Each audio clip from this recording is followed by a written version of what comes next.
దేవుడి నామానికి స్తోత్రములు. ఈ ఉదయకాల సమయంలో మీ అందరికీ కూడా నా హృదయపూర్వకమైనటువంటి వందనాలు తెలియజేస్తున్నానండి. ఈ ఉదయకాల సమయంలో దేవుడు మీతో మాట్లాడుతున్నటువంటి మాట ఏంటంటే, దేవుడు అద్భుతమైనటువంటి ద్వారము తెరుచున్నట.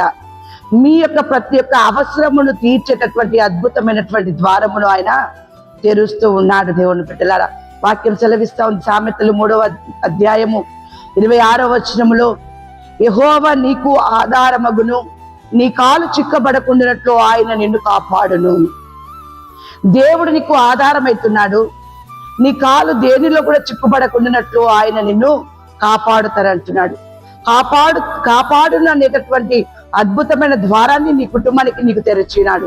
నిన్ను నీ కుటుంబాన్ని కాపాడేటటువంటి అద్భుతమైనటువంటి ద్వారమును ఆయన తెరిచి ఉన్నాడు. అంతేకాదు, ఫిలిప్పీలకు రాసిన పత్రిక 4వ అధ్యాయము 19వ వచనములో, కాగా దేవుడు తన ఐశ్వర్యము చొప్పున క్రీస్తు యేసునందు మహిమలో మీ ప్రతి అవసరమును తీర్చును.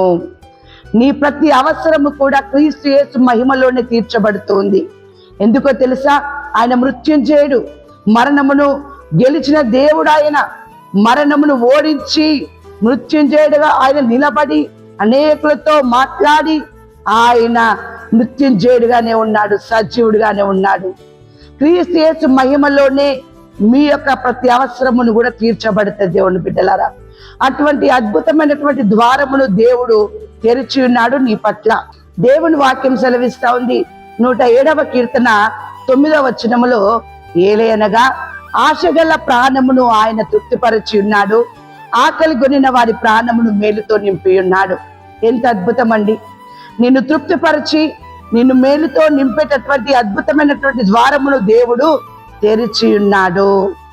ఈరోజు నువ్వు ఏది కావాలని, ఏది జరగాలని ఆశపడుచున్నావో, దేవుడు నిన్ను తృప్తిపరచడానికే ఆయన ద్వారాన్ని తెరిచినాడు. అద్భుతమైన ద్వారమును తెరిచినాడు. దేవుని బిడ్డలారా, మీ ప్రతి ఒక్క అవసరము క్రీస్తు యేసు మహిమలోనే తీర్చబడుతుంది. అంతేకాదు, వాక్యం సెలవిస్తా ఉంది కదా, ద్వితీయోపదేశ కాండము 28వ అధ్యాయము 12వ వచనములో, నీవు చేయు కార్యమంతటిని ఆశీర్వదించుటకును ఆకాశమను తన మంచి ధననిధిని తెరుచును, నీవు అనేక జనములకు అప్పిచ్చెదవు గాని అప్పు చేయవు. ఎంత అద్భుతమైనటువంటి ద్వారము!